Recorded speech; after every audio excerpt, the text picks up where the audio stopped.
എൻ്റെ കോപ്പയിൽ ഇലാമാപ്പഴച്ചാറ് നിറച്ചവൾ, എന്നെ ചുംബിക്കാതെ ചുംബിച്ചെൻ്റെ രക്തധമനികളിൽ ഉന്മാദം കട്ട പിടിപ്പിച്ചവൾ, എൻ്റെ വരണ്ട തരിശിൽ മദനജലത്തിൻ്റെ നനവ് തീണ്ടിച്ചെൻ്റെ പ്രാണനെ പായൽക്കനത്തിൽ നേർപ്പിച്ചെടുത്തവൾ, ഒരു പുഷ്കിൻ കവിത പോലെന്നെ ശിശിരനിദ്രയിൽ നിന്നുണർത്തി ശൈത്യത്തിനെറിഞ്ഞുകൊടുത്തവൾ, രക്തവും മാംസവും ഉറഞ്ഞുവെങ്കിലും നെഞ്ചിലൊരിളം ചൂടു ബാക്കിയാക്കിപ്പോയവൾ.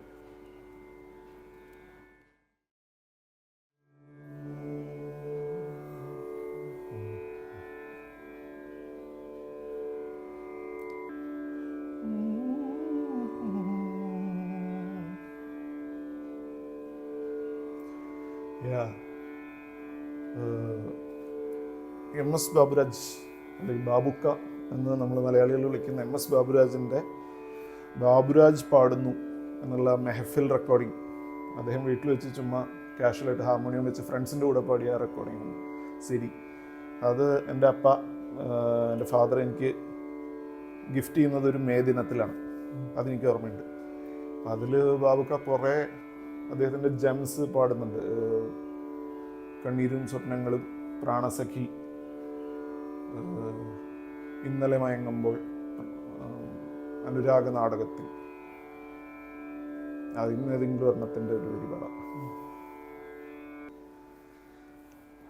കണ്ണീരും സ്വപ്നങ്ങളും വിൽക്കുവാനായി വന്നവൻ ഞാൻ, ഇന്നു നിന്റെ മന്ദിരത്തിൽ സുന്ദരമാം ഗോപുരത്തിൽ. കണ്ണീരും സ്വപ്നങ്ങളും വിൽക്കുവാനായി വന്നവൻ ഞാൻ, ഇന്നു നിന്റെ മന്ദിരത്തിൽ സുന്ദരമാം ഗോപുരത്തിൽ. കണ്ണീരും സ്വപ്നങ്ങളും.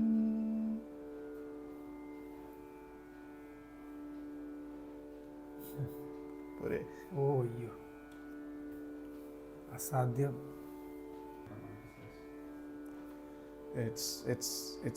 It's about Babuka always. അത് കണ്ണീരും സ്വപ്നങ്ങളും. I have done a video about it actually. കണ്ണീരും സ്വപ്നങ്ങളും. ആ കണ്ണീരിൽ തന്നെ കഷ്ടപ്പാട് വരുന്നുണ്ട് മ്യൂസിക്കലി. ഭയങ്കര വിഷ്വലാണ് അത്. Musically also it's very visual. അപ്പം അതിൻ്റെ ലാസ്റ്റ് ചരണത്തിൽ താരകങ്ങൾ നിന്റെ കണ്ണിൽ പ്രേമപൂജാമാലികകൾ,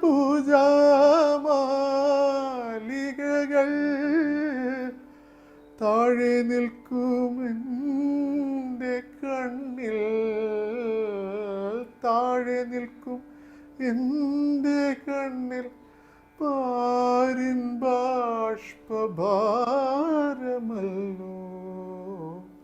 താരകങ്ങൾ എന്ന് പറയുമ്പോൾ അവിടെ ഹൈപ്പിച്ചാണ് പ്ലേസ് ചെയ്തേക്കുന്നത്. അത് തന്നെ എൻ്റെ ഒരു താരകങ്ങൾ അവിടെ. അത് കഴിഞ്ഞിട്ട് താഴെ നിൽക്കും എൻ്റെ. മ്യൂസിക്കിലെ അവിടെ ഒരു പെയിൻറ്റിങ് ആണ്. ആൻഡ് ഇറ്റ്സ് ഓൾസോ ഈ എല്ലാ എന്തുകൊണ്ടാണ് മനുഷ്യർ അങ്ങനെയെന്ന് അറിയില്ല, but celebrating pain is a part of all art takers. പെയിനിനെ ഇങ്ങനെ ഭയങ്കരമായിട്ട് എന്തോ പെയിനിനെ കമ്മ്യൂണിക്കേറ്റ് ചെയ്യാൻ മ്യൂസിക്കിനായാലും മ്യൂസിക്കിനൊരു പ്രത്യേക ഒരു ശക്തി ഉണ്ടെന്ന് തോന്നി. ഗസൽസിൻ്റെയൊക്കെ ഒരു പ്രത്യേകത, ഗസൽസാണ് അതിൻ്റെ അങ്ങേയറ്റം. It is the most toxic genres of all എന്ന് തോന്നാറുണ്ട് ചിലപ്പോൾ. കാരണം അത്രയധികം പെയിനിനെ, സഫറിങ്ങിനെ റൊമാൻറ്റിസൈസ് ചെയ്ത് അതിനൊരു സെലിബ്രേഷൻ പോലെ വലിയൊരു ഫെസ്റ്റിവലാക്കി മാറ്റുന്നൊരു രീതിയാണ് ഗസൽസിലൊക്കെ ഉള്ളത്. അപ്പോൾ ഗസൽസിൽ നിന്നൊക്കെ ഇൻസ്പയർഡ് ആയതുകൊണ്ട് ആയിരിക്കും ബാബുക്കയുടെ ഒക്കെ പാട്ടിൽ ആ ഒരു പെയിനിനെ ഭയങ്കരമായിട്ട് എക്സ്പ്രസ് ചെയ്യുന്നൊരു രീതിയുണ്ട്.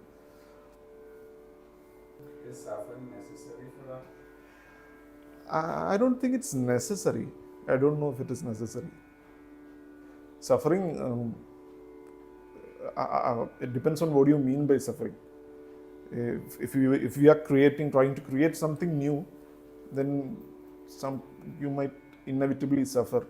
I mean, you'll be facing a creative block, and you'll be hitting multiple times on the wall. That's kind of a suffering.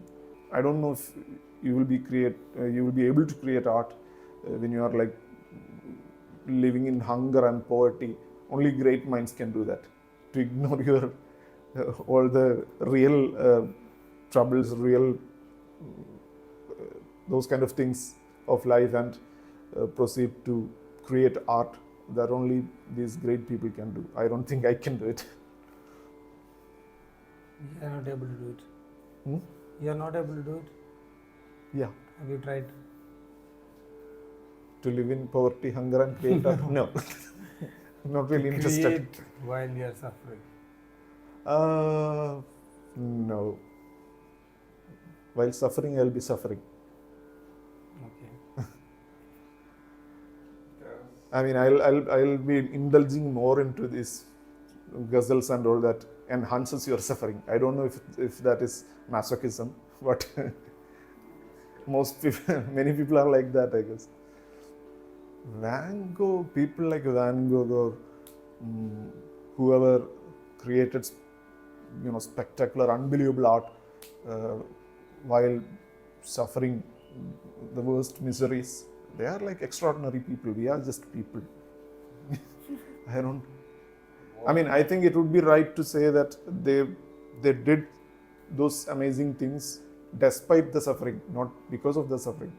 And that's their strength, I guess. To be extraordinary, there should be a genetic component, I think. And that genetic component makes you work harder than the normal people, I guess.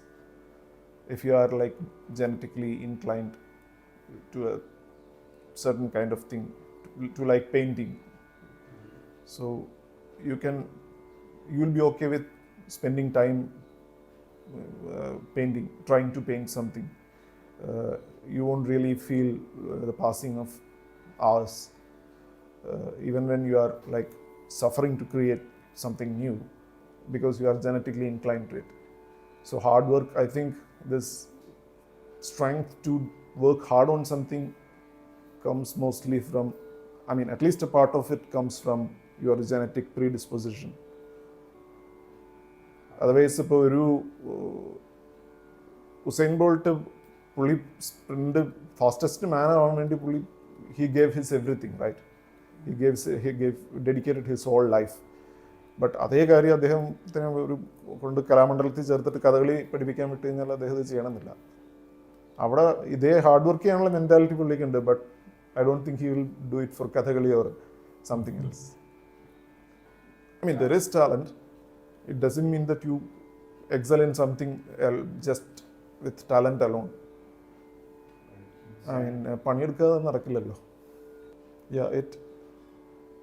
Hard work, how hard you can go is depends on your ability to take pain, right? It's how hard you can go is actually your ability to take pain.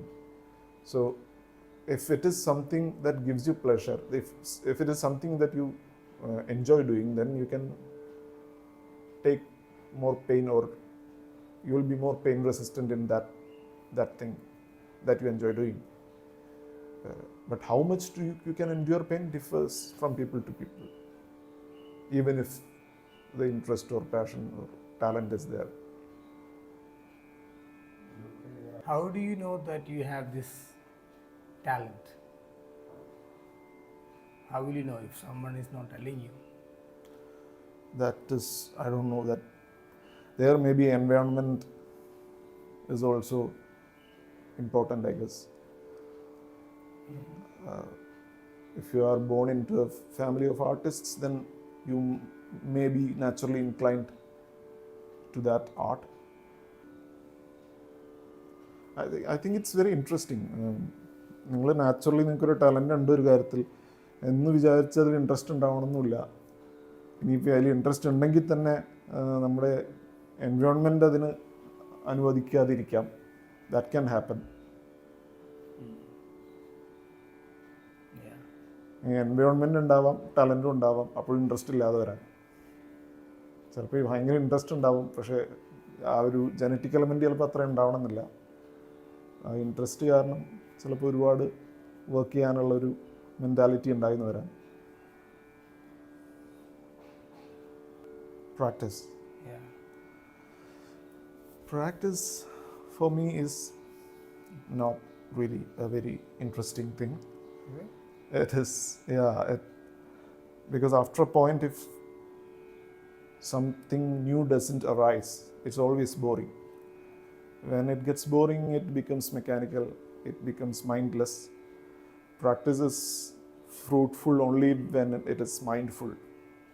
Only when you are totally aware of what you are doing.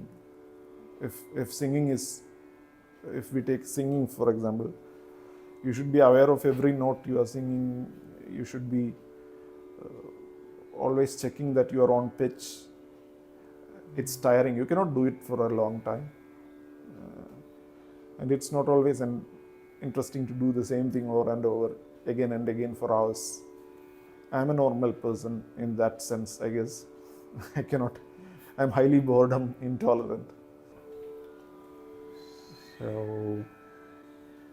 yes, why do you think you are not extraordinary? Because I haven't done anything extraordinary. I don't know. Maybe I'm supposed to spend a lot more time on, sharpening my skills and all. Since I'm more into creating music or creative things, it takes a lot of waiting. So sometimes you have to just wait for ideas to come and hit you. Sometimes you have to hold on to a tiny piece of an idea with the hope that it will develop into something interesting in the future. Is there spirituality to music? Yeah, it could mean many things to many people. Music, to a lot of people it's spiritual and religious and stuff like that. I am not a really spiritual or religious guy, so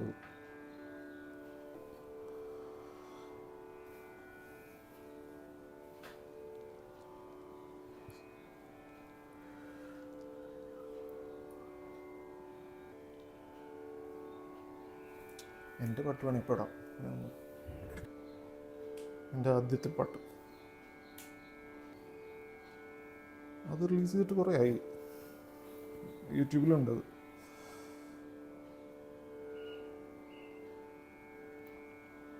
പക്ഷെ അത് compose ചെയ്തത് ഒരു 7-8 വർഷം മുമ്പാണ്. 8-10 വർഷം മുമ്പ് compose ചെയ്തിരുന്നതാണ്. ഇലഞ്ഞികൾ കാറ്റുമേറ്റ്,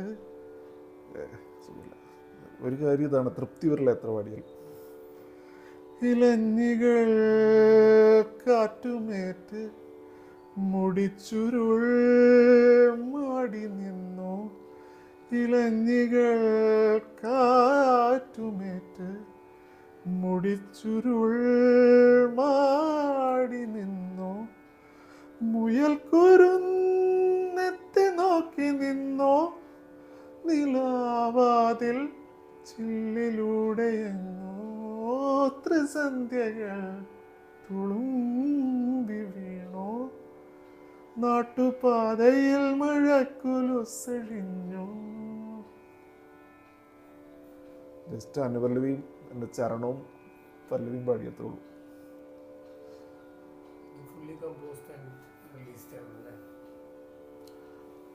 അത് ഏറ്റവും കൂടുതൽ ആളുകൾക്ക് ഇഷ്ടപ്പെട്ടൊരു പാട്ടത്. പൊതുവെ ഒരു പീപ്പിൾ പ്ലീസിങ് സാധനമാണെന്ന് തോന്നുന്നു. Who wrote it? Lines?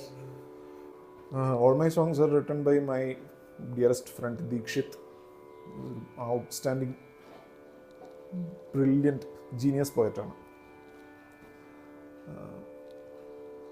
വളരെ appropriate he'll write. He is comfortable with me giving the tune first and then writing. So he is more comfortable that way. And he writes totally out of the books.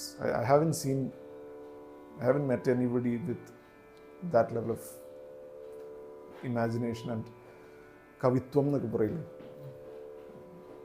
Incredible ആണ്.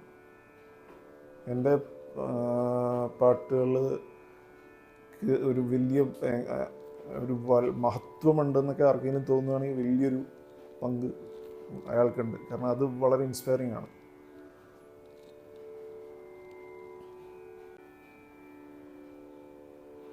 Who is an artist?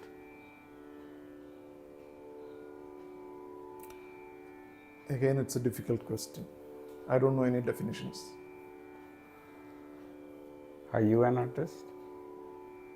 I think so. What makes you an artist?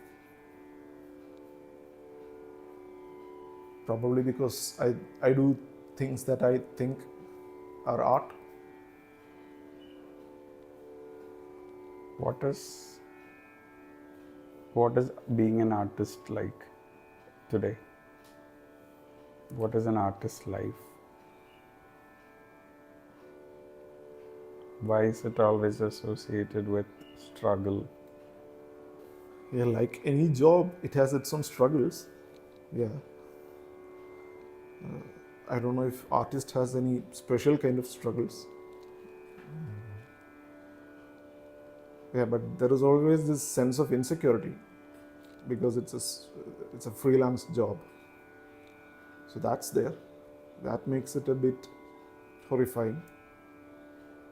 Yeah, I don't know. Personally, I feel if I feel like I have created something that appeals me, that makes me feel really great, immediately after that I go to a very blank stage, and sometimes I doubt if any of my talent or whatever it is I sometimes suspect if that is remaining in me anymore. Then the next thing happens. It goes on like that. Is imposter syndrome a part of artist's life? Feeling like another person? I don't know. Just like you said, feeling that, hey, am I actually even an artist? Do I really have the skills? For me, it's real. Yeah. Because sometimes we create things that make us proud, make us go, wow, you are something. I mean, sometime later we might feel ashamed of it, but sometimes we may not like it as much. But yeah, but sometimes some works make us feel proud, but once that is over, we feel, I mean, at least I feel this feeling of being drained, that something is gone and there is nothing to look forward to. You know, those are these horrifying feelings.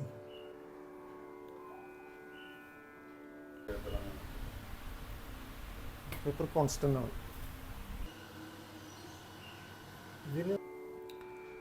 Yeah, my father was my everything. ഞാൻ അപ്പ എന്നാണ് വിളിക്കുക. He was a great mentor. He was a great performing artist, a great composer, musician. His field was Carnatic music, but usually Carnatic musicians ഉണ്ട് എന്ന്, അല്ലെങ്കിൽ പൊതുവേ classical arts handle ചെയ്യുന്നവർക്കുള്ള ഒരു തരം ഷോവിനിസം എന്നൊക്കെ നമ്മൾ പറയുന്ന ഒരു കാര്യം ഒട്ടുമില്ലാത്തൊരു മനുഷ്യനായിരുന്നു. കാരണം അപ്പയ്ക്ക്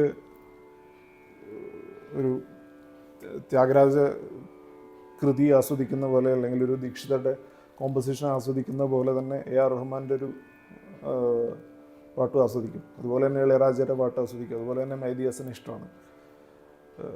എന്ന് വെച്ചാൽ ലിറ്ററലി ഖ്വാജ മേരെ ഖ്വാജ എന്നുള്ള റഹ്മാൻ സാറിൻ്റെ പാട്ട് കേട്ട് പലതവണ കണ്ണ് നിറയുന്ന കണ്ടിട്ടുണ്ട്. അപ്പോൾ അത്രയും ഓപ്പൺ മൈൻഡഡ് ആയിട്ട്, ഈ പറയുന്ന പോലെ ഓപ്പൺ ഹാർട്ടഡ് ആയിട്ടുള്ള ഒരു വലിയ മനുഷ്യനായിരുന്നു. ബിക്കോസ് പല മ്യൂസീഷ്യൻസും അങ്ങനെ പറയില്ല. They won't accept great people of other genres. പലപ്പോഴും അങ്ങനെ കണ്ടിട്ടുണ്ട്. പക്ഷേ he was not like that. ബാക്കി പിന്നെ മുഹമ്മദ് റാഫിയൊക്കെ ജീവനായിരുന്നു. മുഹമ്മദ് റാഫി സാബിൻ്റെ പാട്ടുകൾ, ഈവൻ മൈക്കിൾ ജാക്സൻ്റെ വി ആർ ദ വേൾഡ് എന്നുള്ള പാട്ടൊക്കെ അത് റെക്കോർഡ് ചെയ്യുന്നൊരു വീഡിയോ ഉണ്ട് യൂട്യൂബിൽ. പുള്ളി പല ലെയേഴ്സ് ഇങ്ങനെ പാടി റെക്കോർഡ് ചെയ്യുന്ന വീഡിയോ. അത് ഭയങ്കര ഇഷ്ടമായിരുന്നു. അതൊക്കെ ഇരുന്ന് കേട്ട് എൻജോയ് ചെയ്യുമായിരുന്നു ഭയങ്കരമായിട്ട്.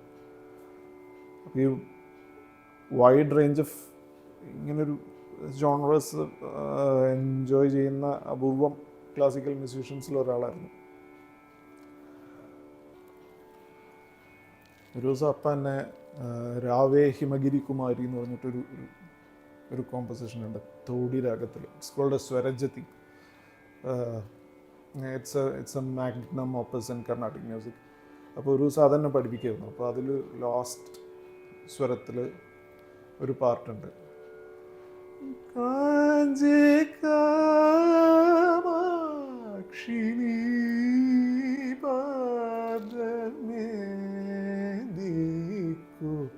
എന്ന് പറയുന്നൊരു ഭാഗമുണ്ട്.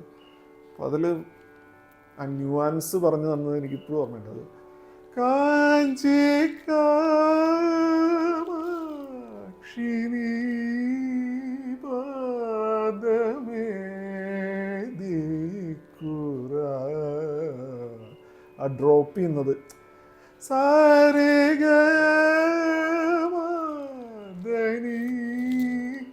ആ ഗായുന്ന മായിലേക്ക് ഒരു ചെറിയൊരു ഒരു വൈബ്രേഷൻ കഴിഞ്ഞിട്ട് പതുക്കെ ഇങ്ങനെ വന്ന് ഇതിലേക്ക് ഡ്രോപ്പ് ചെയ്യുക. ഇവിടെ ഒരു ചെറിയൊരു ഓസിലേഷന് ശേഷം നേരെ താഴത്തേക്ക് ഡ്രോപ്പ് ചെയ്യുന്നു.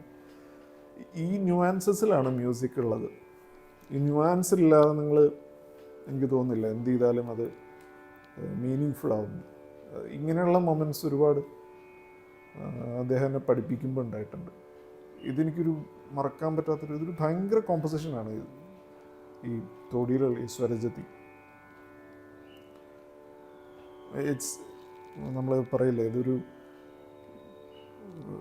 ബേഥോവൻ്റെ ഒരു സിംഫണി പോലെയോ ഒക്കെ അതുപോലെ തന്നെ വളരെ ലെയേർഡും സോഫിസ്റ്റിക്കേറ്റഡും ആയിട്ടുള്ളൊരു കോമ്പസിഷനാണത്. ഈ സോഫിസ്റ്റിക്കേഷൻ എവിടെ കിടക്കുന്നു എന്നുള്ളതനുസരിച്ചിട്ടാണ്. ഇതിൽ ആ മെലോഡിക് ആയിട്ടുള്ള മെലഡിയും ഋത്തത്തിൽ എങ്ങനെയാണ് ഇതിങ്ങനെ എംബ്രോയിഡ് ചെയ്ത് ഇരിക്കുന്നത്, അതിൻ്റെ ഈ മെലോഡിക് സ്ട്രക്ചർ എന്നുള്ളതിലാണ് ഇതിൻ്റെ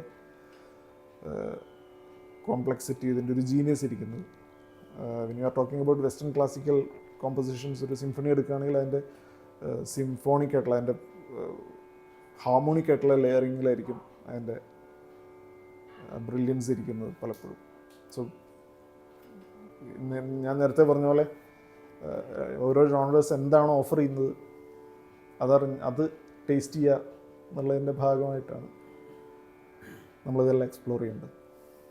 അൽഫാസ് കഹാ സേ लाऊं मैं चाले की तपक समझाने को, अल्फाज कहाँ से लाऊं मैं चाले की तपक समझाने को, इजहार मोहब्बत करते हो, एहसास मोहब्बत क्या जानो, इजहार मोहब्बत करते हो, एहसास मोहब्बत क्या जानो, ये राज मोहब्बत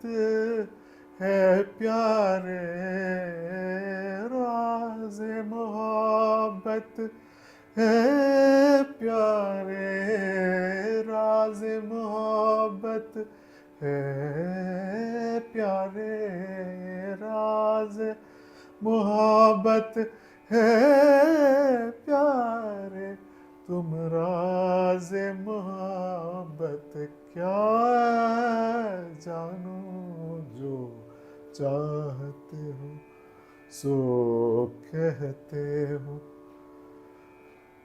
जो चाहते हो सो कहते हो चुप रहने की लज्जत क्या जानो ये राज मोहब्बत है प्यारे राज मोहब्बत है प्यारे तुम राज मोहब्बत क्या जानो जो चाहते हो सो कहते हो.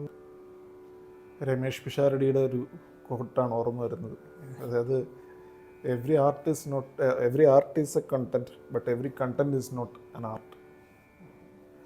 ആർട്ടെല്ലാം കണ്ടന്റാണ്, പക്ഷെ കണ്ടൻ്റെല്ലാം ഇന്നത്തെ സെൻസിൽ സോഷ്യൽ മീഡിയ കണ്ടൻ്റെല്ലാം ആർട്ടാവണമെന്നില്ല എന്ന് പുള്ളി പറയുന്നൊരു സാധനമുണ്ട്. ഈ വി ആർ ഓൾ എന്താ പറയുക വിക്ടിംസ് ഓഫ് ഈ ഒരു എന്താ പറയുക റിയൽ ലൈഫ്. ഈ ഒരു പെർട്ടിക്കുലർ കേസിൽ we are all victims of എന്താ പറയുക ഇൻസ്റ്റൻറ്റ് ഗ്രാറ്റിഫിക്കേഷൻ സിൻഡ്രോം എന്ന് വേണമെങ്കിൽ പറയാം. നമുക്ക് അറ്റൻഷൻ സ്പാൻ വളരെ വളരെ കുറഞ്ഞുകൊണ്ടിരിക്കുകയാണ്. അപ്പോൾ അതുകൊണ്ടാണ് ഇപ്പോൾ പാട്ടുകൾ നിങ്ങൾ നോക്കുകയാണെങ്കിൽ പാട്ടുകളുടെ ഡ്യൂറേഷൻ ശരിക്കും ഇപ്പോൾ കുറവാണ്. 3 മിനിറ്റൊക്കെ ഉള്ളൂ ഇപ്പോൾ പാട്ടുകൾ. നിങ്ങൾ പഴയ പാട്ടുകൾ നോക്കുകയാണ്, ഇപ്പോൾ റഹ്മാൻ സാറിൻ്റെ അല്ലെങ്കിൽ ഇളയരാജ സാറിൻ്റെയൊക്കെ പഴയ പാട്ടുകൾ നോക്കുകയാണെങ്കിൽ 5-6 മിനിറ്റൊക്കെയാണ്. there will be Pallavi and there will be an instrumental interlude, then there will be a charanam, then there will be another lengthy interlude and there will be another charanam. അപ്പോൾ അത്രയും ഒന്നും ഇപ്പോൾ ആളുകളുടെ അറ്റൻഷൻ സ്പാൻ അത്രയൊന്നും നിൽക്കില്ല എന്നാണ് പറയുന്നത്. അത് സത്യമാണ്. അതുകൊണ്ടാണ് ഇപ്പോൾ എല്ലാം വളരെ കണ്ടൻസ്ഡ് ആയിട്ട്. പിന്നെ പാട്ടുകൾ ഉണ്ടാക്കുന്നതും ഇപ്പോൾ സോഷ്യൽ മീഡിയയ്ക്ക് വേണ്ടിയാണ്. കാരണം അതിനൊരു ഒരു സോഷ്യൽ മീഡിയയിൽ വൈറലാവാൻ വേണ്ടിയുള്ളൊരു പോർഷൻ എപ്പോഴും പാട്ടുകളുണ്ടാവും. ഇപ്പോൾ വൈറലായിട്ടുള്ള പാട്ടുകളൊക്കെ ശ്രദ്ധിച്ചാൽ മതി. സോഷ്യൽ മീഡിയയിൽ ഒരു റീൽ ഉണ്ടാക്കാൻ വേണ്ടിയുള്ളൊരു ഭാഗത്തിൽ ഓൾറെഡി എംബഡഡ് ആയിരിക്കും. ഒരു ഫോർമുലയിലാണ് പോകുന്നത്. അപ്പോൾ അവിടെ പിന്നെ ക്രിയേറ്റീവ് ഇൻറ്റഗ്രിറ്റിയോ അല്ലെങ്കിൽ അങ്ങനെയുള്ള കാര്യങ്ങൾക്കൊന്നും പിന്നെ പ്രസക്തി വരുന്നില്ല. വൈറാലിറ്റിക്കാണ് പ്രസക്തി. ആർട്ട് എത്രത്തോളം ട്രാൻസെൻഡൻ്റലാണ് അല്ലെങ്കിൽ അങ്ങനെയുള്ള ചോദ്യം ഒന്നും ഇപ്പോൾ വരുന്നില്ല. ഇപ്പോൾ ആളുകൾക്ക് കുറച്ച് സമയമെടുത്ത് ഡെവലപ്പ് ചെയ്യുന്ന കാര്യങ്ങളോട് ആളുകൾ എന്ന് പറയുമ്പോൾ ഞാൻ മറ്റുള്ളവരെ മാത്രം പറയില്ല, ഞാനുൾപ്പെടെ ഇൻക്ലൂഡിങ് മീ, നമുക്ക് ഷോർട്ട് ഫോം കണ്ടൻസ് ആണ് നമുക്ക് താല്പര്യം. നമുക്ക് ഒന്നും തലയിൽ നിൽക്കുകയില്ല. When we are watching reels, നമ്മൾ 1 മണിക്കൂർ കൊണ്ട് ഇപ്പോൾ 200 റീൽസ് സ്വൈപ്പ് ചെയ്ത് കാണുകയാണെങ്കിൽ ആ 200-ൽ ഒന്നുപോലും നമുക്ക് ഓർത്തിരിക്കാൻ പറ്റില്ല. അപ്പോൾ ഒരുതരം എല്ലാം ഇങ്ങനെ തലയ്ക്ക് മുകളിൽ കൂടെ പോകണം. ഒന്നും നമ്മൾ അകത്തേക്ക് എടുക്കുന്നില്ല. അകത്തേക്ക് എടുക്കുന്ന സാധനങ്ങൾ നമ്മൾ അങ്ങനെ ക്ഷമിച്ചിരുന്ന് കൺസ്യൂം ചെയ്യുന്നുമില്ല. ഇപ്പോൾ എനിക്ക് സിനിമ ഇഷ്ടമാണ്. അപ്പോൾ സിനിമയുടെ എക്സാമ്പിൾ ബെസ്റ്റ് എക്സാമ്പിളാണെന്ന് തോന്നുന്നു. കാരണം ഇപ്പോൾ സൈമിങ് ലിയാങ് എന്ന് പറയുന്ന ഡയറക്ടറിൻ്റെ ഡേയ്സ് അല്ലെങ്കിൽ സ്ട്രേ ഡോഗ്സ് എന്നൊക്കെ പറയുന്ന സിനിമ ഇപ്പോൾ ആളുകൾ ഒരു തിയേറ്ററിൽ റൺ ചെയ്യുകയാണെങ്കിൽ ഒരാൾ പോലും ഉണ്ടാവില്ല. അല്ലെങ്കിൽ ഇപ്പോൾ അപ്പിച്ചാപ്പോങ് എന്ന് പറയുന്ന തായ് ഡയറക്ടറിൻ്റെ ഫിലിംസ്, മെമ്മോറിയ അല്ലെങ്കിൽ സെമിട്രി ഓഫ് സ്പ്ലെൻഡർ, അല്ലെങ്കിൽ നമ്മൾ ഈ പഴയ ടാർക്കോസ്കിയുടെ ഭയങ്കര റിഫ്ലക്റ്റീവായിട്ടുള്ള ഇൻട്രോസ്പെക്റ്റീവായിട്ടുള്ള സാധനങ്ങൾ. ഇൻട്രോസ്പെക്ഷൻ കുറച്ച് ബുദ്ധിമുട്ടുമാണ്, കുറച്ച് ഹൊറിഫൈങ്ങും ആണല്ലോ. It could be scary. It is scary. Yeah. Sometimes, like for people when they go through such situations, I think ലൈഫിൽ ഒരു പോയിന്റ് കഴിയുമ്പോൾ ആൾക്കാർ ആ ഇൻസ്റ്റൻറ്റ് ഗ്രാറ്റിഫിക്കേഷൻ അന്വേഷിച്ച് പോകുന്നതിൻ്റെ ഒരു reason is not they are not able to sit alone alone. is not able to sit alone and scared to face oneself. Why people are scared? Truth is scary. What is truth? Like we are all bad people. We have a dark side. We have a dark side. Yeah, and we don't want to face that. What happens to people who don't face their dark side? I mean, nothing happens. Perhaps there is a chance, there is a significant chance that something good will arise, but the fear is too much, so everyone.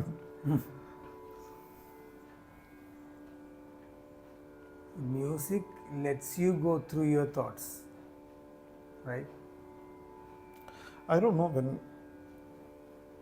if I'm doing music, that is the thought. There are no other thoughts, I guess.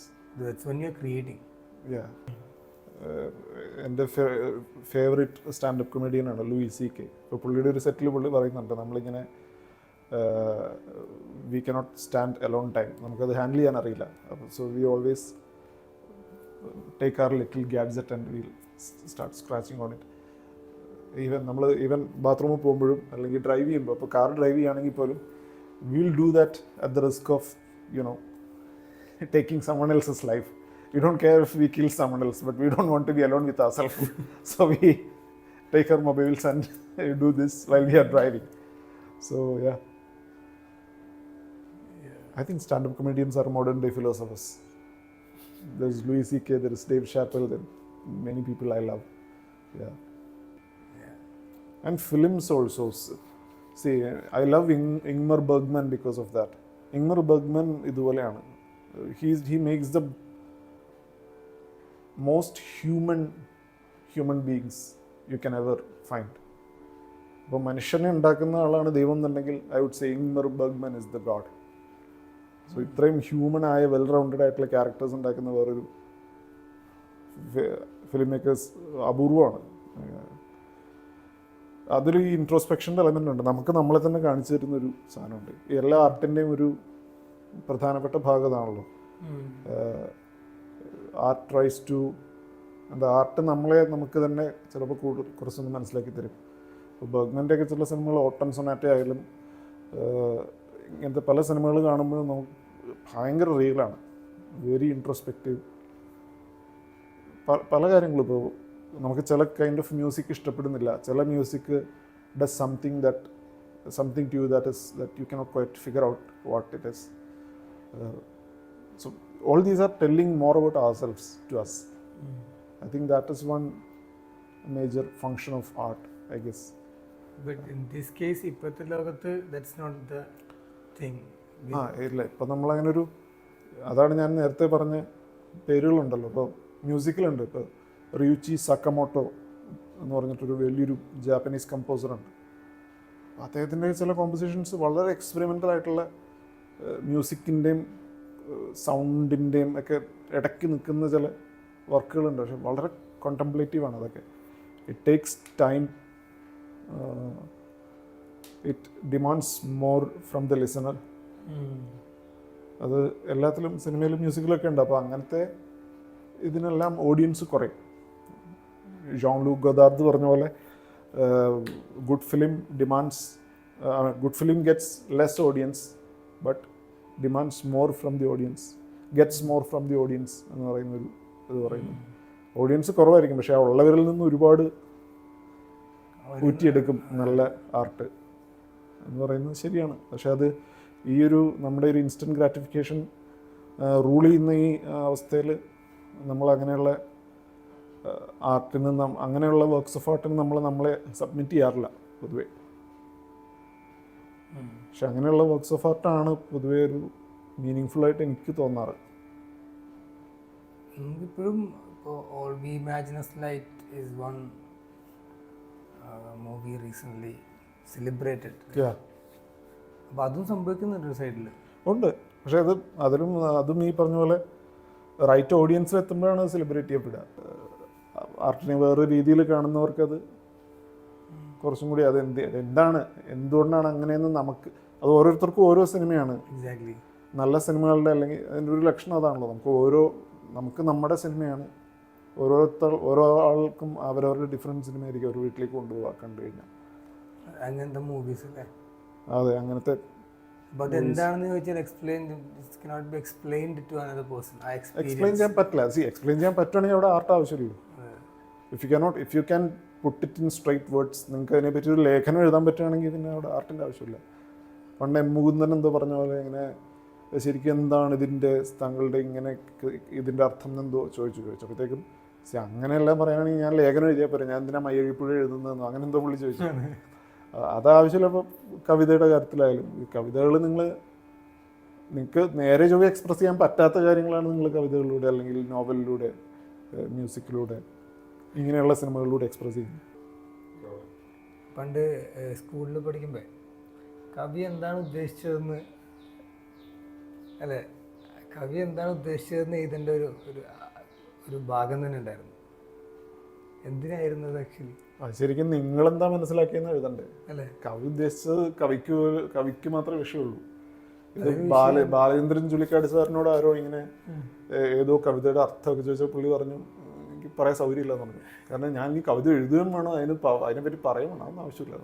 ഞാൻ എൻ്റെ കവിതകൾ എഴുതുന്നത് എൻ്റെ എഴുതിയ സമയത്ത് എൻ്റെ സമാന മനസ്കരായിട്ടുള്ള ആളുകളുമായിട്ട് കണക്ട് ചെയ്യാൻ വേണ്ടിയിട്ടാണ് എഴുതുന്നത്. അങ്ങനെയുള്ളവർ മനസ്സിലാക്കിയത്.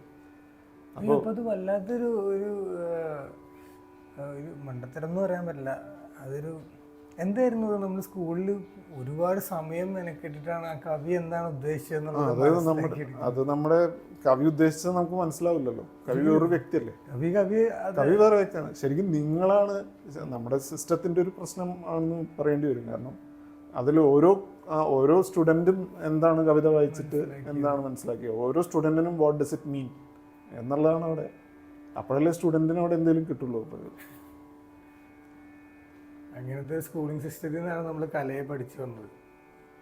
അപ്പോൾ നമ്മുടെ കുട്ടികളും അല്ലെങ്കിൽ നമ്മുടെ തലമുറ കലയെ ആസ്വദിക്കാൻ അറിയില്ല എന്ന് പറയുന്നതിൽ ഒരു വലിയ പങ്ക് അതിനുണ്ടാവും എന്ന് തോന്നുന്നു അല്ലേ? What you wish four? എന്താണ് നിങ്ങളുടെ ഏറ്റവും വലിയൊരു ആഗ്രഹം? അങ്ങനെ ചോദിച്ചാൽ ചുറ്റിപ്പോ ഒരാഗ്രഹം ഒരുപാടുള്ളതുകൊണ്ടല്ലേ? ആഗ്രഹം നമ്മൾ എന്താ പറയുക, ഈ എല്ലാ ആർട്ടിസ്റ്റുകൾക്കും ഈ കാലത്തിനെ അതിജീവിക്കുന്ന എന്തെങ്കിലും സംഭവം ക്രിയേറ്റ് ചെയ്യുക എന്നുള്ളതാണ് അവരുടെ. പക്ഷെ അത് അങ്ങനെ വിചാരിച്ചുകൊണ്ട് ചെയ്യാനും പറ്റില്ല. ഞാൻ നാളെ ഒരു കാലത്തിനെ അതിജീവിക്കുന്ന ഒരു സാധനം ഉണ്ടാക്കി കളയാം, അത് നമ്മൾ ചിന്തിക്കാൻ പോലും പറ്റില്ല. നമ്മൾ അങ്ങനെ ഒരു സാധനം ഉണ്ടാവണം എന്നില്ല ഒന്നാമത്തെ കാര്യം. മോസ്റ്റ് പ്രോബബ്ലി ഉണ്ടാവാതിരിക്കാനാണ് സാധ്യത. അതിനുവേണ്ടി ഇനി എന്തായാലും എന്തെങ്കിലും ഉണ്ടാവുകയാണെങ്കിൽ തന്നെ അത് നമ്മൾ വിചാരിക്കുന്നതും ആയിരിക്കില്ല. ഒരാൾ വലിയൊരു പെയിൻറ്റർ 10 പെയിൻറ്റിങ് വരച്ചിട്ട് അയാൾക്ക് ഏറ്റവും ഇഷ്ടപ്പെട്ട ഒരു സാധനം ഉണ്ടാവും, എനിക്ക് ഏറ്റവും മീനിങ് ആയിട്ടുള്ള. പക്ഷെ ചിലപ്പോൾ അതേ ആയിരിക്കില്ല സെഞ്ചുറീസ് കഴിഞ്ഞ ആളുകൾ സെലിബ്രേറ്റ് ചെയ്യുന്ന ഒരു സാധനം. എല്ലാവരെയും പോലെ അങ്ങനത്തെ ചില സെൽഫിഷ് ആഗ്രഹങ്ങളാണ് നമുക്ക് ഉണ്ടാവുക. മരണത്തിന് ശേഷവും ജീവിക്കുക ആർട്ടിലൂടെ എന്നൊക്കെയുള്ള. അങ്ങനെ ആഗ്രഹിച്ചാൽ അത് സംഭവിക്കാൻ സാധ്യത കുറവാണ്. അതെ, അത് നടക്കുന്നു, പേടിക്കുക വേണ്ട, നമ്മളൊക്കെ ഇങ്ങനെ മരിക്കുകയുള്ളൂ. എന്താ ചോദിക്കാൻ വന്നത്? ചുപ്കേ ചുപ്കേ രാത് ദിൻ ആസൂ ബഹാനാ യാദ് ഹൈ, ചുപ്കേ ചുപ്കേ രാത് ദിൻ ആസൂ बहाना याद है हमको अब तक आशिकी का वो ज़माना याद है, चुपके चुपके रात दिन आंसू बहाना याद है हमको अब तक आशिकी का वो ज़माना याद है. എനിക്ക് ആക്ച്വലി ഇത് ഭയങ്കര ക്ലോസ് ടു മൈ ഹാർട്ട് ആയിട്ടുള്ളൊരു കുമ്പിളിൽ വിളമ്പിയ പൈമ്പാലെന്നോർത്തു ഞാൻ അമ്പിളിക്കിണ്ണത്തെ കൊതിച്ചിരുന്നു. കുമ്പിളിൽ വിളമ്പിയ പൈമ്പാലെന്നോർത്തു ഞാൻ അമ്പിളിക്കിണ്ണത്തെ കൊതിച്ചിരുന്നു. അന്നത്തെ അന്തിയിൽ അത്താഴപാത്രത്തിൽ അമ്മതൻ കണ്ണീരോ തിളച്ചിരുന്നു. അങ്ങനെ ഞാനും കരഞ്ഞിരുന്നു. കരഞ്ഞിരുന്നു എന്നുള്ള ഭാഗത്ത് ജേട്ടനെ കരയും, വിതുമ്പും. കരഞ്ഞിരുന്നു,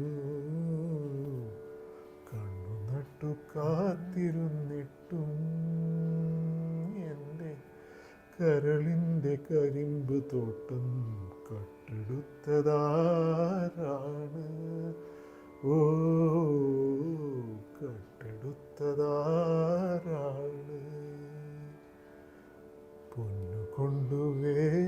പൊന്നുകൊണ്ടുവേലി കെട്ടിട്ടും എൻ്റെ കൽക്കണ്ട കിനാവു പാടും കൊയ്തെടുത്തതാരാണ്?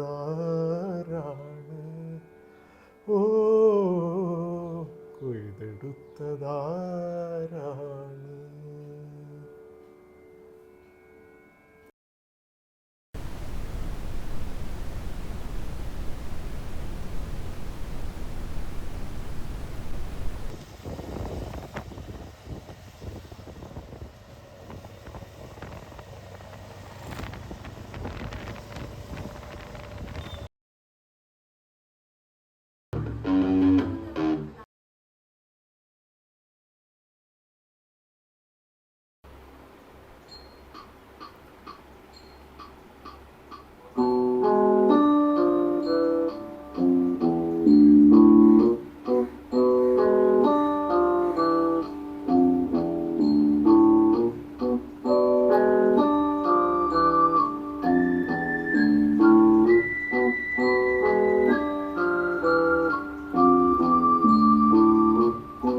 Collectively, we've been playing this particular kind of music for over a year.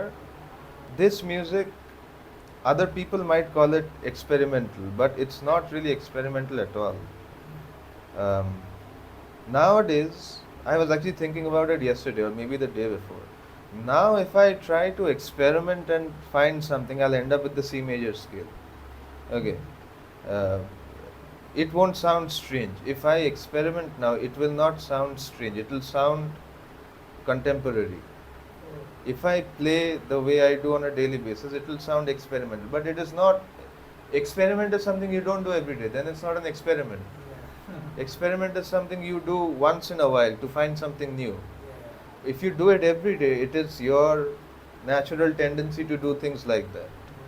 Like, let's say you experiment with clothing or dressing or how you want to look. If you wear the same thing every day, it might look strange to people, but to you it's your normal attire, right?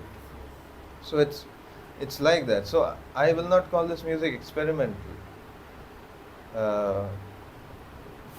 From my personal side, from the guitar side, the guitar part of this music actually came about from not being able to do anything else. What I mean by that is, I actually over time lost the ability in my hands to play fast. I lost it. I had acquired good speed. Um, in music, especially in guitar playing, there's a lot of pride involved in playing fast. You know, people like that, musicians like that. You know, it shows that they have really worked at it, they're really capable. But over time, about 3 years back, I lost the ability in my right hand and my left hand to play fast. I couldn't do it anymore. Um, that's I don't really know. It's like it was strange because one morning I woke up and I just couldn't do it anymore. And it was not because of lack of practice or because I was playing every day. I had a feeling before it went, let's say like a week before, I felt something different in my hands. Like I am not being able to play as fast. Okay, the mind still works as fast. The mind can still do all the things like it used to, but the body is not responding like that anymore. Okay, so the physical capacity of my body changed. I won't say it got lower, it changed. But when I first encountered the problem, it obviously felt like the capacity has been lowered. Now I can't play those things. I remember that day I was playing the guitar and I tried doing the usual warm up kind of thing to loosen up your fingers. Okay. And it was like a conversation between my body and the mind. My body said, "What are you doing?" My mind said, "What do you mean? This is what you do every day." My body said, "No, I have never done this in my life." What? Yes, that's the exact conversation. My body said, I don't know what you're talking about. I have no memory of this. What are you making me do? And I stopped. Okay, at that moment I stopped. I started to think, my mind knows this, my mind remembers this, but my body does not remember this at all. Okay. And then for around 2 to 3 months, I didn't really play as much because I was a bit devastated because previously for 7 years I'd really worked hard. I'd really worked hard because learning something, firstly I play the guitar upside down. This is a right-handed guitar. I'll play it left-handed. It's upside down. So developing a certain amount of skill when it is upside down is far more difficult. Okay, when you have it the right way. Okay, uh, if I am to hold it like this, it would have been a bit easier because the strings are. You see, if you can see the thin strings, if I hold it the correct way, the thin strings are nearer, okay, to the fingers, and the thick strings are further away. So when you play lead guitar, especially, you're supposed to play the thin strings more, okay, to get that high sound, that screeching sound, the crying sound. So that's why, see, it's easier to hold them because it's nearer to the fingers. Your fingers don't have to go all the way here to hold them. So when I flip it all the way around, now the strings are on this side. So in order for me to get that, it's a lot more effort. So over the 7 years, I learned how to do that, and over time it became comfortable, and I could play a few things here and there. But after that happened, after the body kind of forgot its own ability, um, I it took me 2.5 months to just figure out what the body is capable of doing now, because you can't fight your way into feeling comfortable. You can never do that. And if you're playing music and something feels uncomfortable, it's not just about music, in anything, but I'll speak about music. If you feel uncomfortable doing something on your instrument, it means it has not settled in yet. You're trying to do it. You don't really understand how to do it. That's why it's not comfortable. And the only way for me to solve the problem was not to dismiss the body, but to listen to the body. Okay, because if I listen to what the body is capable of doing, how much the body is capable of doing, then I can understand from within, if I take this ability and move it in this direction, there's a better chance of something better to come about. Instead of trying to play the same things that I used to play. So from my side, from the guitar side of things, this music comes about from not being able to do certain things, being able to do only what is truly there to do for me, from my side. Because you learn so many different things when you do anything, when you do camera, when you write, or when you play music. You read so many different people, listen to so many different people, watch so many different films, and you absorb a bit from everything. Okay, and then somewhere in the midst of all the color, you tend to not, it's not, you're not focusing on it, you are not entirely certain what is your core instinct. So right now I would say this is what was always there, but I never really paid attention to it because I was too busy doing fast things, too fancy things. So that's my side of it. The genre, for now we haven't named it, and I don't think it should be named in that sense. Then somewhere in your mind it gets fixed. This is my sound. Okay. So that's why it's better to keep it a bit vague. It's not just our kind of music, but generally, especially when you're listening to something or you're watching something you don't necessarily relate to or you're familiar with, people sort of tend to kind of tune out. So let's say we're playing something and the kind of music we play, it's not necessarily something you can, clap your hands to. No, there is no rhythm like that. So people might think, okay, they either think, okay, I don't really understand what it is, so it must be good. So they'll come and say, it was good, but they don't really understand it. Or they would completely, not pay attention to it at all. So it's not just the music that we play, but whenever anyone's doing something and it's not necessarily something you resonate with, something you're familiar with, you should make an effort to, again, it's not like, there's no compulsion as such, but you should make an effort to sort of understand that, okay, this is something that I'm not familiar with, but it doesn't mean that it's strange or it doesn't mean it's not good. It's just something new. No one really listens to our music. We're really okay with that, even if we don't really get something out of it. It's all right because it's been there. Even if the people here aren't listening, something else beyond all of us is probably listening to it. So even people who know a lot about music, they would think, okay, this is what they're playing, okay, and then it just sort of ends there. Or they would talk about his guitar being headless, or why is it? Somewhere down the line, we'll do the set and we'll look at each other. It was good set. We come down, we pack our instruments, we sit on the bench. I'm having a cigarette. Somebody comes up to me. Normally, what do you expect? It was good. What kind of genre is this? What is your name? Good guitar, bro. What guitar is this? And I'm thinking, what the fuck were you doing for so long? Okay. We did like a 40-minute set. That's the only thing you could. Yeah. No. See, here's the thing. He couldn't relate to the music. He couldn't understand the time signature. All he could understand, okay, guitar, different, ask.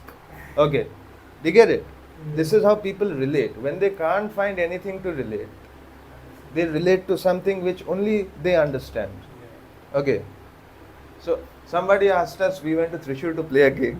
Somebody asked us what we were part of a bamboo flute band or something. Do you remember? Because we are dressed like this. So they think we're going to play the drums and play the bamboo, didgeridoo, something like that. Okay. So that's the assumption. That's what people relate to. Somebody said, this is Sufi music, right? We are playing rock. There's distortion. She is playing an abstract, so this is Sufi music, right? Because I'm here, because I have a beard and I have a scarf. Okay. So, see, this is the assumption. The brains are telling them whatever this familiar. They- She can't do it. That's what we Try to do, make right? sense of Yeah, it. that's what we do. We see something, we have our own frame of reference, and we filter everything through that reference. We don't. Best thing to do is not assume. Even if you go back home without understanding a thing, it's better than going home without understanding something false. Okay. All they are thinking, what is it? What is it? What is it? Right? It's better to ask someone, what is this? Okay, and actually get to know something about it. Go into I don't think The people entertainment. I really don't think people go to concerts to forget. Or see, this is a thing, people go to the movies to forget about their lives, right? No. They cannot forget about their lives. That's why they're going to the movies. They cannot forget about how disastrous their choices have been. And they know the movie is going to end in 3 hours. Okay? They cannot forget. You can say it's a break. Nobody forgets about how devastating their choices have been. That's the difference between jazz and that's other. When you listen to jazz and you actually forget. You actually forget. That's the difference. You forget what's happening. Your mind actually goes into a trance. Your body starts, moving out. yeah, because you feel that energy and your body and your mind, it resonates with that. Okay. And as she said, it's not just about this music. Because people, I would say, especially because I've not been to other places. I've mostly seen India, different parts of India. In India, because I was in Varanasi once, I had my guitar with me, not this one, some other guitar. And I was in the hotel room, I was just playing. And it was the day we were supposed to check out. Okay, we were gonna come back to Kolkata. And I was playing like maybe an hour before we had to check out from the room. Everything was packed, I was just playing before we had to get on a train. So the person who was in charge of making sure everything was packed, nothing was stolen from the room, that person had come in, he was checking here and there, and he saw me playing the guitar. He just stood there, he listened to a bit. And then he said, because it's Varanasi, everybody speaks Hindi. He said, हाँ इसके साथ गाना गाते तो कितना अच्छा लगता ना. And I'm there thinking, I'm playing Indian classical, what the fuck is he talking about? Okay. In India, especially to the people who don't play instruments, music means singing, lyrics, singing, lyrics. You see all these talent shows in India, singing shows. They're all singing shows. Nobody plays instrumental music there because the audience does not know how to relate to that. 90% of Indian population. Okay, they don't consider instruments to be music. They see background thing. Singing is important. Guitar, piano, background. Drums, background. You can actually maybe write songs. We all have a kind of a language of our own, a language of the heart, the center of your being. So if you can actually articulate those sounds, which might not necessarily make any sense, and maybe put it in a song, I think that would, make more sense. It might be a nonsensical word, but if you really go within, meditate or whatever your process is, if you go within and ask, okay, what does my heart want to say? It's definitely not going to be a word in English, because that will obviously come from your mind, or maybe something you grew up listening to. So if you can actually include sounds, nonsensical sounds, maybe it's a bit funny to actually perform that in public, whispering, some kind of primal noises, tribal, something like that. I think that would. No, what she said, it's a good word, tribal. Let's go back to the tribal period. Okay, when people had not developed any syntactical language. We used to make noises, right? Yeah, we used to make, and we understood what it meant. Why did we understand? Because that noise evokes that energy. Do we understand what a gorilla says? No. But when it makes that sound, we can understand it's angry. Okay? That is the recognition. That is the universal language. No, I don't think we made up language to tell our brains how to function. I don't think that's true, because if that were the case, we would understand every language. how can a Westerner's brain be different from an Easterner's brain? That can't be. Okay, because the brain is human in nature. The Western white man does not have a different brain. What he puts into his daily, day-to-day thoughts and experience, that might be different. Culturally, it might be different. Biologically, it cannot be different. Biologically, if you punch a white man and if you punch an Indian man, they'll make the same noise. That is truth. That is the truth of human nature. Okay? Okay, somebody might say fuck, somebody might say hat salah. Okay? But the expression, the truth of the expression is the same. The communications happen. Yes, Right. it's just Yeah, because of your culture you express it in a different syntactical form. Okay? When you touch something hot, universally we take our hands away, right? Wherever you are. Yes, unless you have nerve damage. Okay, yes. So that is something I guess is a very important part of this music, because she feels uncomfortable singing in a language. I've written a few songs, she has written a few songs. We'll record it on the phone, and then maybe 2 days later she said, I won't sing this song. I said, why? You sang it well. So no, it's not the problem with the song. I don't feel honest singing in English. And I said, what do you want to do? Make it Malayalam? She said, no, absolutely not Malayalam. Okay. So then what do you want to do? I said, maybe if I can just sing the melody of the song without the words, okay? Maybe if I can just sing musically instead of lyrically, that would be more honest to me. And that again is a very important part of the music, that unless it is honest, it won't sound there. It will sound pretentious. It will sound like somebody is trying to make it strange. Somebody is trying to be quote unquote spiritual, yeah. Okay? And that should not happen. That should not happen. And that's why it's very important to be boring, especially at the thing you love doing the most. The more you try to be entertaining, the closer you will be to falsehood. Okay? On one hand, we say Bollywood is ruining film culture. On the other hand, yes, without Bollywood, entertainment is not there. So, do you understand? The more you try to entertain yourselves, the more superficial you'll become. That's why we say, oh, these kids are partying every day, they're drinking every day, they're not talking about the real world problems. Real world problems are boring to talk about.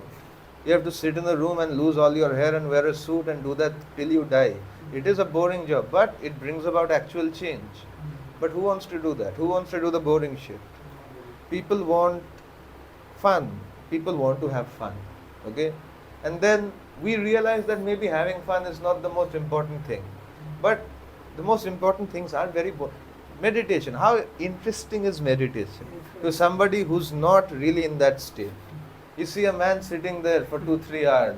Okay. Breathing. Yeah, just breathing. He's focusing breathing. Yes. What?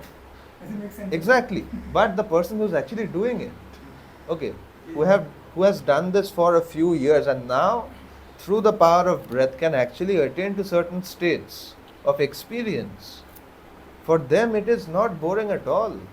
It's only boring on the outside to somebody who's not connected. And it's the same with the music. Okay? There are pieces on our channel which are 20 minutes long and it's just guitar chords. Okay? It's just guitar chords for 19 minutes, 20 minutes, 25 minutes. I don't expect a single person to sit through it. I myself don't sit through it after I make it. Because you need to be in that state of mind to actually understand why. We can't make a 3-minute song. We tried. We can't. Yeah. We thought we'll make a short song. By the time we're done, 7 minutes have passed. Okay. We didn't realize, we thought, because we are so used to playing 20 minutes. The shortest songs are around 15 minutes. 12 minutes is a limit. 12 minutes. Okay. If we go into a studio, we reduce the time. Okay. Because we have to edit. Okay. Editing a 20-minute track is very difficult. If you can summarize it in 9 to 10 minutes, okay, it's easier to do. Okay, it's easier to do. So those things are there. Playing live and playing in a studio, it's a bit different. Yeah. So we don't really play Western classical music like that because it is very difficult and it's life consuming. Your whole life has to be devoted to one field of study. Western classical music is so vast. Okay, but we both really like Western classical guitar, Western classical piano playing. So this music takes influence from Western classical playing, but it is not composed. It is improvised. Western classical music is thoroughly composed. Okay, 95% is composed, and the 5% which is quote unquote improvisation, it is simply a reimagining of what the original composer did, and now the new generation can do with it within a certain guideline. Okay, so it is still composed, 100% composed, but there are interpretations. Okay, so but this music, on the other hand, it is 100% improvised, but with the mentality of composition, the exact opposite. So first she'll do it. Yeah, with an effect on the synthesizer, which will sound like how can I put it? It's like the orchestra when it plays. It has the horn section, it has the string section, the cellos and the violins. Okay, so imagine it from that perspective. Vaja?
All right. Okay. So you want to talk about it? No, I don't know what to say. You want to say anything about it? Yeah, I can say a couple of things.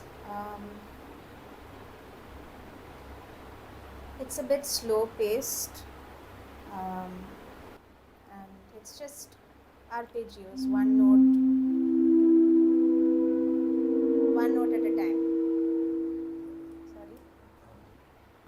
And this to someone maybe who is, I'm not really professionally trained in this. Whatever I've learned it from him. He has helped me out with this. So it's just one note at a time, and it's seemingly very simple, but it requires immense attention and patience and consciousness. So even if there's like a fraction of a second where I'm not really in the moment, it ruins the whole You can demonstrate that with the piano. setup of the whole thing. Just put the piano effect on. Okay. You can just demonstrate, what it means to play correctly, and if there's a lapse in concentration.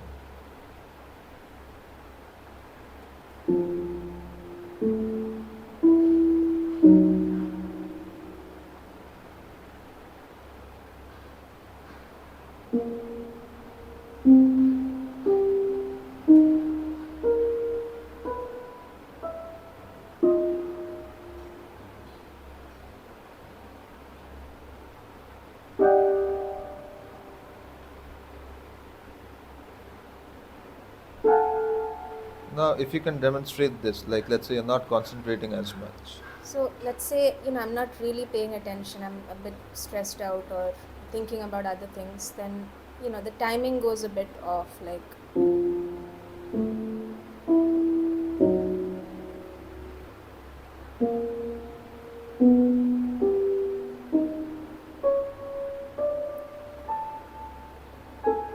Something like this, where it's very slight, maybe, maybe I don't know if you actually notice it, but this kind of music gives importance to silence a lot.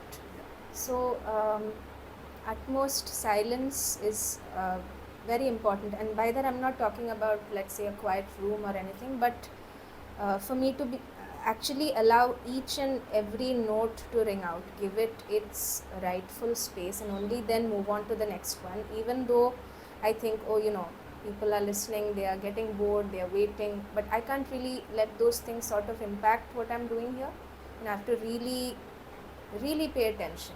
And if I don't, then it's not perfect. Yeah. Silence plays a role. It's a very important. So this is something I always need to play before I play something else. When we do play certain composed, improvised music, let's say songs with a particular effect, if I don't do this well, I can't do that well. Personally, from my end, no. I have nothing to say at all. Not I, necessarily. it's just because there's no message. There's no message whatsoever from my end. A lot of better messengers have come by, and they've not made any impact in the world. The world continues. There's no point trying to, because it gets romanticized. Messages get romanticized, and people, they don't do anything with the message. So there's no point trying to say something like that. I mean, while playing, you have to constantly tell yourself, let's say my hands are trembling. I have to tell my hands, this is what he also always tells me, I have to tell my hand to, okay, don't tremble, okay, be conscious, be focused, okay, this movement's not right, okay, you can't focus, I'll have to constantly speak to myself and remind myself to remain conscious, because sometimes, there is a lot of distractions in the background, and I have to constantly talk to myself while doing this, otherwise it's not possible. And So this music is actually, whenever I do play it, it is solely for my own purpose in that sense. If someone does listen to it and appreciate it, good, but if I don't do this well, I can't really play the other things, so, or even carry on other things in life in general. I can't really do, if I don't do this well, something doesn't really feel right. every single thought, every single decision has to be conscious. Otherwise, it will never, you will not know what perfection looks like. The true face of perfection is impossible to experience because it is so difficult. People give up midway and they say things like the pursuit of perfection is is a false pursuit, or is the pursuit of an illusion. Okay, but that comes about because it is so difficult, not because it's impossible. It is possible, but it is incredibly difficult. Because the only way to perfect yourself is through conscious decision making. There is no other way.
So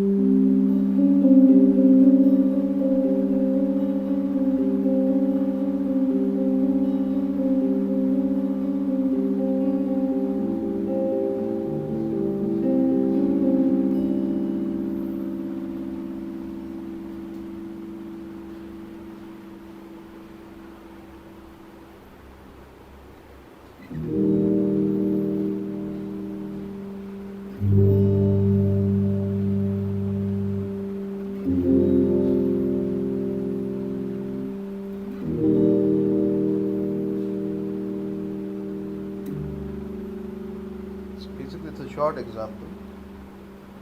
So, what I want to talk about is maybe it's hard to see how it's similar. Okay, maybe I can show you an example. Wait. You just play two arpeggios for me, beginning arpeggios.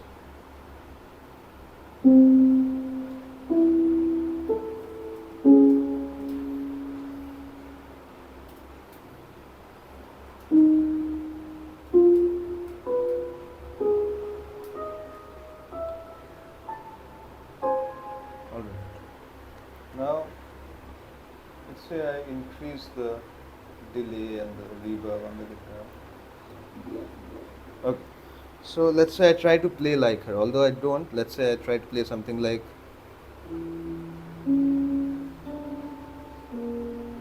Right? She played 4 notes. Then she played, let's say.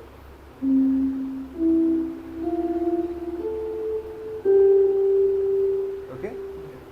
So basically, this approach that she has, it's a different. There are two kinds of arpeggios in music. You understood what the arpeggio is? There's a chord, and you separate the chord, play one note at a time, it becomes an arpeggio.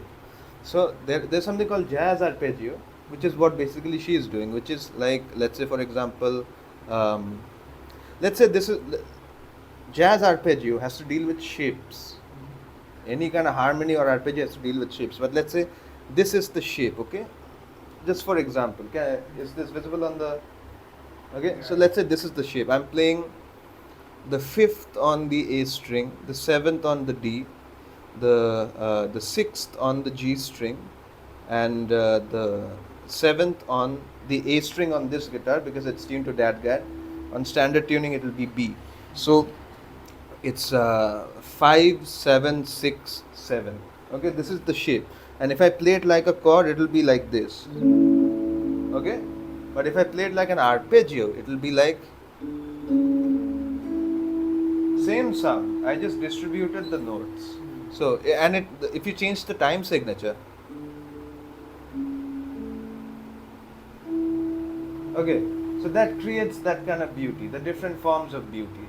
And you can do it the other way around as well, which will be, okay, and you can make a song out of this, just these 4 notes.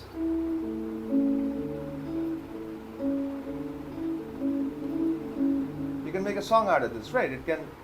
So when you do this, when you do an arpeggio,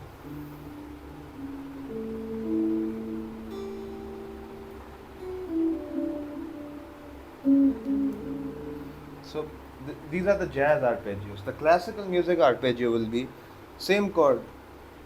Classical music arpeggio will be like, okay, you don't do, okay, that's jazz. Classical music will be, okay, so these are the two different kinds of art, the same thing, it's just articulated differently. What is the basic difference? Mostly the concept of legato and staccato comes in. In jazz, basically staccato is when you play a note like this. Let's say this is the phrase. Let's say these are the notes. You play it like okay, short notes. Pop, pop, pop, pop. Legato will be continuous. You can hear the last sound when you're playing the next sound. Okay, that is legato and staccato. So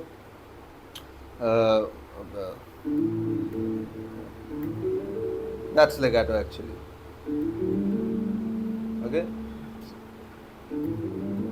you can hear the previous sounds. Okay, so two kinds of arpeggios, classical music and jazz. She does the jazz kind of arpeggio.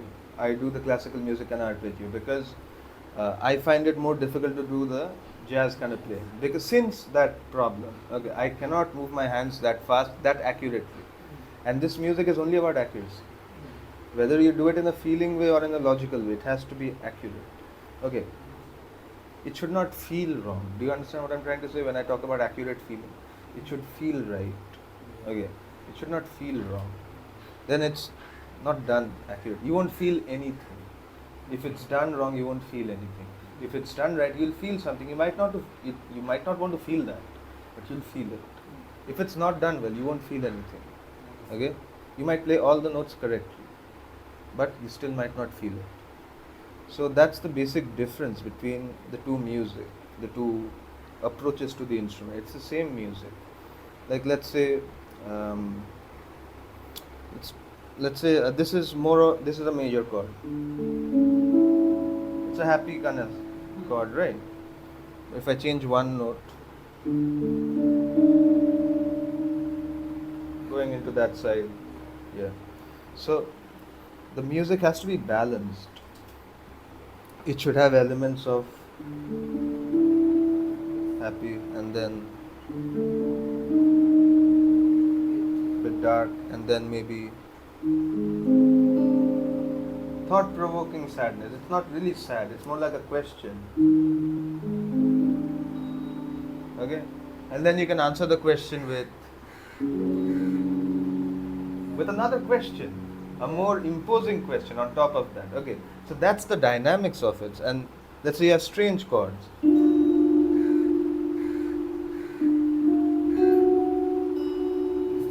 Mysterious chords, yes. And then let's say you can have something a bit more happy, like you don't know why something profound might not succeed. You definitely don't know why something profound will succeed. That's an even bigger mystery. It's better to bank on the fact that something really good and profound will not succeed. Because that is the nature of something being profound. It's not there for everyday usage. That's why it is profound. Yeah. It's very easy to say that, if you sing like this, if you sing, you'll get a lot of people. Okay. If she starts singing and I start doing this on stage, people will listen. Okay. But if this music does succeed, I'm pretty sure it won't, but if it does succeed, okay, then I don't think it's because of us. Okay. And I definitely don't think it's because of the people. Okay. I definitely do not credit people for this being bad or this being good. Okay? It is our responsibility to make it as good as we would like to hear it. But then when it exits the instrument, okay, it is no longer our responsibility. Okay? Then it's not up to us anymore. As long as it was in us, it was our responsibility to perfect it, to hone it to a point where we would be proud of it. What other people make of it is really not our business. It's no longer our responsibility. Okay? Once we are done with the gig, there have been songs we have made the night before the gig. Okay? There have been lots of gigs like this where, the night before we are thinking, I'm going to play chords for 30 minutes. You're going to play this for 15 minutes. By the time we look up, people are dead. So, let's do something a bit different, okay? I'll put distortion, people will think, big thing is happening. Same thing is happening, okay? So, we have made songs the night before. And while going to the venue, we are thinking, I don't know how this is going to be. We just practiced once in the morning and last night we made the song. Okay, we just practiced it once in the morning and we didn't even do the whole thing. We just did the parts. Okay, we just did individual parts. What was your intention behind creating it? It will only serve that if you made it well, it will only serve the intention. Do you understand? Yes. That's why things get updated. That's why things become backdated. It has served its purpose. Now something new has to come. That's why intention is so important. Yes, without intention, it will never have power. Intention is power. Intention and intensity. Intensity is power, right? Intensity is what we call, he has a lot of intensity. It means there's a lot of power in what he does. He is an intense speaker. So powerful. Without intention, how can you have intensity? It's not possible. Intention becomes intensity. Be so in love with music that you're willing to let something beautiful go. Okay. Because otherwise, you'll be in love with the false idea of the past, how it used to be. Okay, I want that again. If you really love music, you have to let music tell you what you should do. Okay. If you love being a musician, that's a different thing altogether. I don't really call myself a musician. If people ask me, I'll say I play music, yeah, I'm a musician, but I don't think of myself like that. I don't sit and think I'm a musician because it doesn't make any sense. I play music. I love music and I play music. And I really believe this. If music decides to leave me, no matter how much I try, it's never going to happen. It's not relaxing at all. It is the most stressful time of the day for both of us. I don't get something right. I'm not happy with myself. I'm not happy with the fact that he's not happy with himself. We are arguing, we're fighting, we're sweating, it's hot.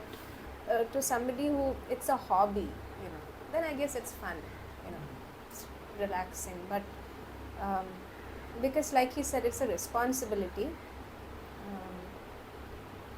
And because it's a responsibility, when you have a responsibility, let's say towards your child or something, you don't say, oh no, it's fun to be responsible. It's not fun. It's not fun.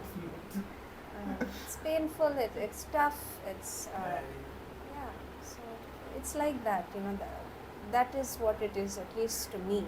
It's a responsibility and it's definitely not fun. There are a lot of moments when I can say, more or less 95% perfect. I can go to bed, but no, I wouldn't do that. If you're okay with being mediocre in that sense, I guess it's okay. But yeah, the fun part is, it's not fun, it's more like a satisfaction, Okay, now I can actually sleep well and I can do other things, maybe watch TV, watch some junk on YouTube, no guilt. So, something like that. It is more about, is it objectively good? Does it cater to the objective way of the way something should be? Okay, I played this note after this one after, let's say, half a second. Is that perfect? Okay, should I have played it a bit later or a bit earlier? It's very too detailed and maybe too, scrutinizing. Maybe you can actually let it be. It doesn't really matter. It's just a fraction of a second. But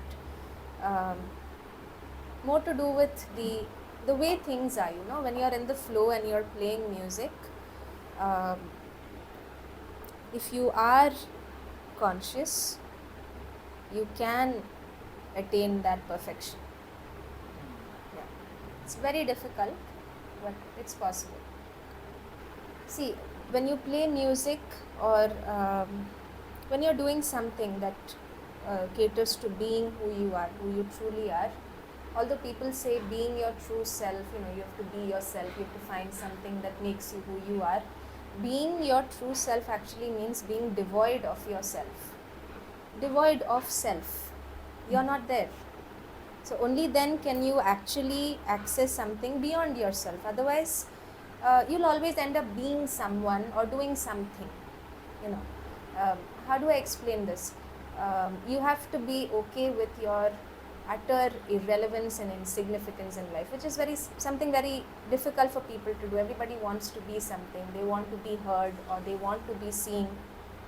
So, are you okay with accepting the fact that you are absolutely irrelevant? You have no importance to anyone on this planet, any creature, life, being, nothing. And through that insignificance, you find something beyond yourself. So, when you sit down to play music, it's not you playing music. Although, yes, I have a body, I have a mind, I'll have to do it in a way that my personal preferences do not come into play. I can't play what I want to play.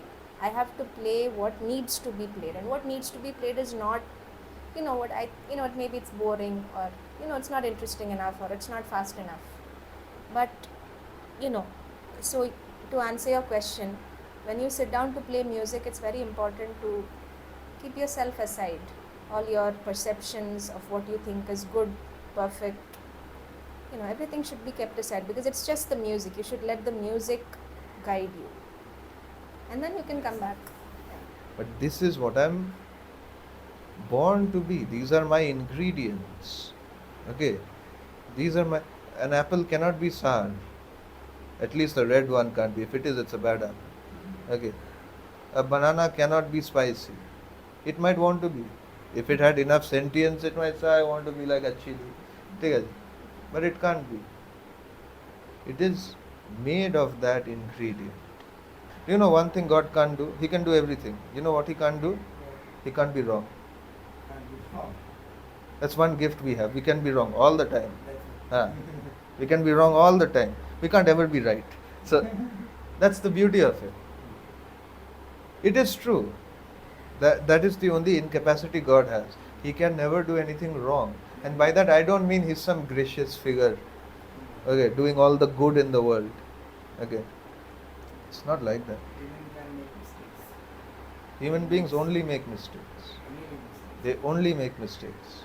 We have the greatest ability in the world to learn from our mistakes. How can God learn from His mistake if He never makes one? Okay. That is our greatest gift. We lose that gift because we don't want to learn from our mistakes. We want to not make mistakes. Correct. We want to be God. The deepest desire man has is to be God. That is the deepest desire man has. Beyond sex. Sex is the most fundamental physical desire. The highest spiritual desire is to be God. That is man's utmost desire, to be God. It comes off as an egoic desire, as a God complex. But internally, it is his root of being. Man simply wants to become one with where he came from. In this world of ego projection, it comes off as God complex. Last part of flip.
ചിത്തിര ചിത്തിരനാളിൽ ജനിച്ചുള്ള കുട്ടിയനെ തന്തക്കാരൻ തലമുടി കാരത്തി തങ്ങി മക്കളുടെ പേരല്ലേ പാടുന്നേ കണ്ണുണ്ടിട്ടത് രിങ്കണ്ണൊഴിയണേ നാവുണ്ടിട്ടത് പാടിയൊഴിക്കുന്നേ നാവഴിയണെന്നാ ദോഷൊഴിയണേ മക്കളെ രണ്ടാടി ദേഹം തെളിയണേ ആര് നിറയുള്ളേ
വയ്യാല്ലേ മതി.